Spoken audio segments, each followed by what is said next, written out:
অনেকদিন আগের কথা। রীতা নামে গ্রামে একজন ফুচকাওয়ালি ছিল।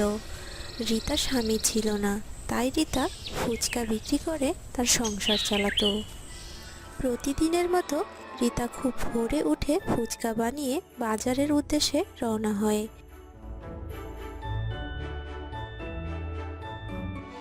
দাঁড়াও দাঁড়াও, তোমার দোকানে কি কি ফুচকা আছে? আমাদের আগে না খাইয়ে কোথায় নিয়ে যাচ্ছ? আমার দোকানে ঝাল, টক, মিষ্টি সব প্রকার ফুচকাই হবে। আপনারা কোন ফুচকাটি খেতে চান? তোমার দোকানের ফুচকাগুলো যেমন সুন্দর, তেমনি তোমার মুখটাও ফুচকার মতোই সুন্দর। আপনারা কি আমার ফুচকা খাবেন, নাকি শুধু শুধু আমার সময় নষ্ট করছেন? ঠিক আছে ঠিক আছে, আগে ফুচকা দাও, খেয়ে দেখি এর স্বাদ কেমন।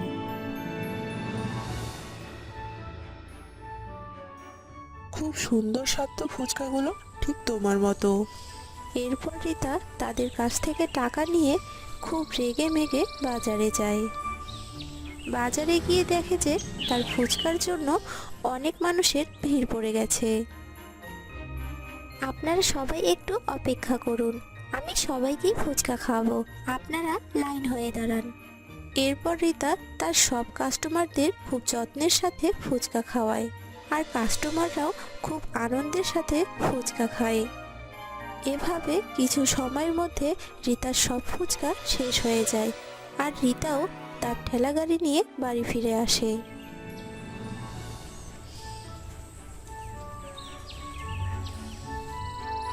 পরদিন রীতা খুব ভোরে উঠে ফুচকা বানাচ্ছিল। এমন সময় রীতার দরজায় শব্দ করে। কে আপনারা? কাউকে খুঁজছেন? আমরা কে সেই পরিচয় পরে হবে, আগে বলো তোমার ফুচকা তৈরি হয়েছে কিনা। আজ আমরা তোমার মিষ্টি হাতে ফুচকা খেয়েই দিন শুরু করতে চাই। প্রতিদিনই তো চা নাস্তা খাই, আজ না হয় তোমার হাতে ফুচকা খাবো। আমি সব বুঝতে পেরেছি, তোমরা এখানে ফুচকার বাহানায় আমাকে বিরক্ত করতে এসেছো। এরপর থেকে তোমরা যদি আবার আমাকে এইভাবে বিরক্ত করতে থাকো, তবে আমি তোমাদের বউদের সব কথা বলে দিব। আরে রীতা রানী তো আমাদের উপর খুব রেগে গেছে। রেগ না গো, আমরা তো চলেই যাচ্ছি, তবে কোনো না কোনো দিন তোমার হাতের ফুচকা অবশ্যই খাবো। এই বলে বাজে লোকগুলো চলে যায়। রীতা বাজে লোকের কথায় অনেক কষ্ট পায়। ঘরের ভিতরে যায় আর দরজা বন্ধ করে কান্না করতে থাকে। হে ভগবান, তুমি আমাকে তাড়াতাড়ি তোমার কাছে তুলে নাও। আমি আর এই রকম বাজে লোকের ভিড়ে আর বেঁচে থাকতে চাই না ভগবান, বেঁচে থাকতে চাই না। এই বলে রীতা ঘরের ভিতর থেকে বের হয়ে দৌড়তে শুরু করে। দৌড়তে দৌড়তে একটি নদীতে লাফ দিয়ে আত্মহত্যা করে।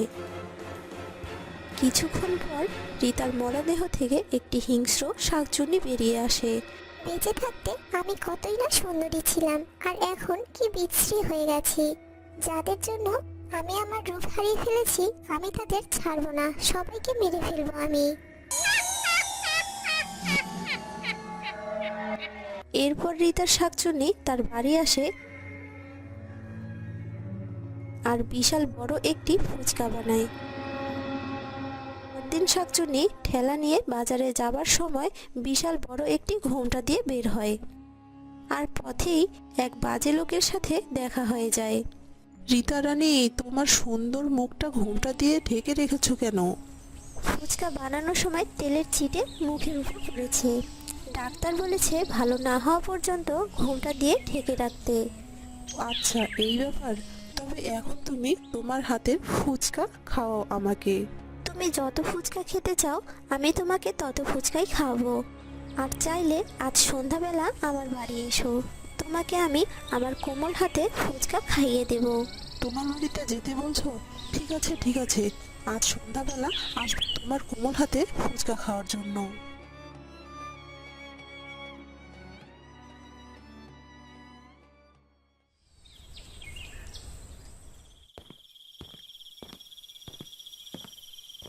রীতা রানী, আমি এসেছি, তুমি কোথায়? তোমার বাড়ি এত অন্ধকার করে রেখেছো কেন? আমি ঘরের ভিতরেই আছি, ভয়ের কোনো কারণ নেই। তুমি সোজা ঘরের ভিতরে চলে আসো। রবি সোজা ঘরের ভিতরে ঢুকে পড়ে আর বিশাল একটি ঝাল ফুচকার ভিতর আটকা পড়ে। আমার সারা শরীর এত জ্বলছে কেন? রীতা তুমি কোথায়? আমাকে বাঁচাও, আমি মরে যাব। আর সাথে সাথে আলো জ্বলে রবির সামনে দেখে একটি বিশাল শাকচুন্নি দাঁড়িয়ে আছে। শাকচুন্নি? আর এত বড় ফুচকার ভিতর আমি আটকা পড়লাম কিভাবে? কি হচ্ছে এসব? কেউ তো আমাকে বাঁচাও! শাকচুন্নি, তুমি আমাকে বাঁচাও!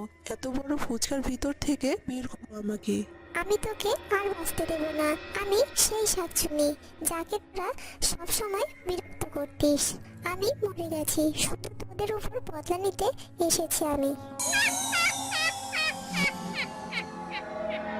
এরপর শাকচুন্নি রবিকে সেই ফুচকার ভিতর ডুবিয়ে মারে। পরদিন সকালে শাকচুন্নি আবার ফুচকা বানিয়ে বাজারে যাওয়ার সময় আর একজন বাজে লোকের সাথে দেখা হয়ে যায়। আরে রীতা সুন্দরী, আমায় দেখে এত লজ্জা পাচ্ছ কেন? আমি তো তোমার নিজেরই লোক। একটু ঘোমটাটা মুখের উপর থেকে সরিয়ে দাও। তোমার সুন্দর মুখটা দেখে আমার হৃদয় জুড়ে। আমার মনটা আজ খুব ভালো। আমি আজ ঠিক করেছি যে আজ আমার প্রথম কাস্টমার যে হবে তাকে আমি নিজ হাতে ফুচকা খাইয়ে দেব। মহেশ জানে না যে রীতা নয়, শাকচুন্নি নিজের হাতে খাওয়ানোর কথা বলছে। তা শুনে মহা খুশি হয় মহেশ। আমি তোমার প্রথম কাস্টমার, তাহলে আজ তুমি আমাকে তোমার হাতে ফুচকা খাইয়ে দেবে। হ্যাঁ, তুমি আমার প্রথম কাস্টমার। কষ্ট করে তুমি কি আমার বাড়িতে আসতে পারবে? তাহলে আরামসে বসে নিজ হাতে ফুচকা খাইয়ে দিতাম। এই বলে শাকচুন্নি আগে আগে আর মহেশ পিছে পিছে হেঁটে হেঁটে শাকচুন্নি বাড়ি যায়।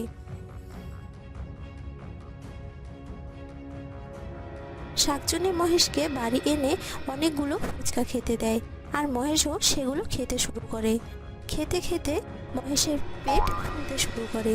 রীতা, আমি আর খেতে পারছি না গো, আমাকে তুমি মাফ করে দাও। আমার পেটে আর একটুও জায়গা নেই। আজ খাবো না, আরেকদিন খাবো। এর থেকে বেশি খেলে আমার পেট ফেটে যাবে। আমি তো সেটাই চাই, তোর পেট ফেটে যাক আর তুই মরে যা। এই বলে শাকচুন্নির মুখের ঘোমটাটা সরিয়ে দেয় আর শাকচুন্নির রূপ চলে আসে। মহেশ শাকচুন্নির রূপ দেখে ভয় পেয়ে পেছাতে পেছাতে একটি কুল ফুচকার ভিতর পড়ে যায়। আমি রীতা, আমি শাকচুন্নি হয়ে এসেছি তোদের মারার জন্য। আমাকে মেরো না, আমার খুব ভুল হয়ে গেছে। আমাকে ক্ষমা করে দাও। আমি ঠান্ডাতে জমে যাচ্ছি। মর, আমি তোকে মরতেই বলছি। তুই ওই ঠান্ডা ফুচকাতে জমে মর। মহেশও রূপের মতো ফুচকাতে ডুবে মরে। এরপর একদিন শাকচুন্নি তার বাড়িতে ফুচকা বানাচ্ছিল। এমন সময় একটি বাচ্চা রীতার বাড়িতে আসে ফুচকার খোঁজ করতে, আর বাচ্চাটির চোখ যায় জানালা দিয়ে ঘরের ভিতরে। সে দেখে যে একটি শাকচুন্নি ফুচকা বানাচ্ছিল। ভয় পেয়ে বাচ্চাটি কাঁপা কাঁপা কণ্ঠে বলে, শাকচুন্নি ফুচকা বানাচ্ছে? এখনই তো সবাইকে বলে দিতে হবে। এই বলে বাচ্চাটি দৌড়বে। এমন সময় শাকচুন্নি বাচ্চাটির সামনে দাঁড়ায়। এই বাবু, তুমি যদি আমার কথা সবাইকে বলে দাও তবে আমি তোমাকে এক্ষুনি মেরে ফেলবো। আর যদি আমার কথা কাউকে না বলো তবে তো তোমাকে রোজ ফ্রিতে ফুচকা খাবো। ভেবে দেখো তুমি কোনটা চাও। বাচ্চাটি ফ্রিতে ফুচকা খাওয়ার কথা শুনে ভরে যায়। ঠিক আছে, আমি তোমার কথা কাউকে বলবো না। তুমি কি সত্যি বলছো আমাকে প্রতিদিন ফ্রিতে ফুচকা খাওয়াবে? হ্যাঁ, সত্যি বলছি, প্রতিদিন ফ্রিতে ফুচকা খাবো। আর শুধু তুমি না, তোমার বন্ধুদেরও খাওয়াবো। শাকচুন্নি খুব আদর করে বাচ্চাদের ফ্রিতে ফুচকা খাওয়ায়, কারো কোনো ক্ষতি না করেই। এভাবে বাচ্চা আর শাকচুন্নির মধ্যে বন্ধুত্ব হয়ে যায়। এভাবে বাচ্চাগুলো ফ্রিতে ফুচকা খাওয়া চলতেই থাকে। কিন্তু একদিন একটি বাচ্চা তার মাকে বলে, আর সেই মায়ের থেকে সব বাচ্চার মাদের এবং গ্রামের লোকেরাও জানতে পেরে যায় তাদের গ্রামে যে ফুচকাওয়ালি আছে সে কোনো মানুষ না, একজন শাকচুন্নি। স্বপ্নাদি, তুমি কি জানো আমাদের সবার বাচ্চারা একটি শাকচুন্নির কাছে যায় আর ফ্রিতে ফুচকা খেয়ে আসে? হ্যাঁ জানি, কিন্তু কোনোদিন না আমাদের বাচ্চাদেরই ফুচকা বানিয়ে দেয়। এসব কিছু হবার আগে আমাদের গ্রামের লোকেদের একসাথে হয়ে শাকচুন্নিকে গ্রাম থেকে বের করতে হবে। যেমন ভাবা তেমন কাজ। গ্রামের লোকেরা একসাথে হয়ে রীতার বাড়িতে যায়। এই শাকচুন্নি, তোর কথা আমরা জানতে পেরে গেছি। বেরিয়ে আয় ঘরের ভিতর থেকে। আজ তোকে আমাদের গ্রাম থেকে চলে যেতে হবে। আমার কথা খুব ভালো করে শুনে রাখো তোমরা। আমি এখানে বদলা নিতে এসেছি, আর আমি বদলা নিয়ে তবেই গ্রাম থেকে চলে যাব। তুমি আমাদের গ্রামের লোকেদের সবাইকে মেরে বদলা নিতে চাও, তাই না? তুমি আগে আমাদের রিতাকে বের করে দাও, সবার আগে ওকে আমাদের গ্রাম থেকে বের করব। আমি তোমাদের রিতা। এটা শুনে গ্রামবাসীরা অবাক হয়ে যায়। আমি এই গ্রামের কিছু বাজে লোকের জন্য নদীতে লাফ দিয়ে মরে যাই। গ্রামের কিছু বাজে লোক আমাকে কুনজরে দেখে। আমি যখন ফুচকা ঠেলা নিয়ে বাজারে যেতাম তখন আমাকে খুব বিরক্ত করত আর আমার বেঁচে থাকা অসম্ভব করে তোলে। তাদের মেরে আমি আমার বদলা নিতে চাই। একজনকে মেরে ফেলেছি আর একজন বাকি আছে, ওকে মারলে আমার বদলা পূর্ণ হবে। এই কথা শুনে রাজু ভিড়ের ভেতর দিয়ে পালাতে চায়, কিন্তু শাকচুন্নি রাজুকে ধরে ফেলে আর টানতে টানতে একটি বড় ফুচকার ভিতর ধাক্কা দিয়ে ফেলে দেয়। ও রীতা দিদি, আমাকে মেরো না, আমাকে ছেড়ে দাও গো। আমার মস্ত বড় ভুল হয়ে গেছে, এমন ভুল কাজ আর কখনো করবো না। এরপর থেকে তো আর কোনো মহিলার দিকে চোখ তুলেও তাকাবো না। আমি তোকে কখনো ক্ষমা করব না, তোকে আমি বাঁচতে দেব না, কারণ এখান থেকে বেঁচে গেলে একই কাজ আবার করবি।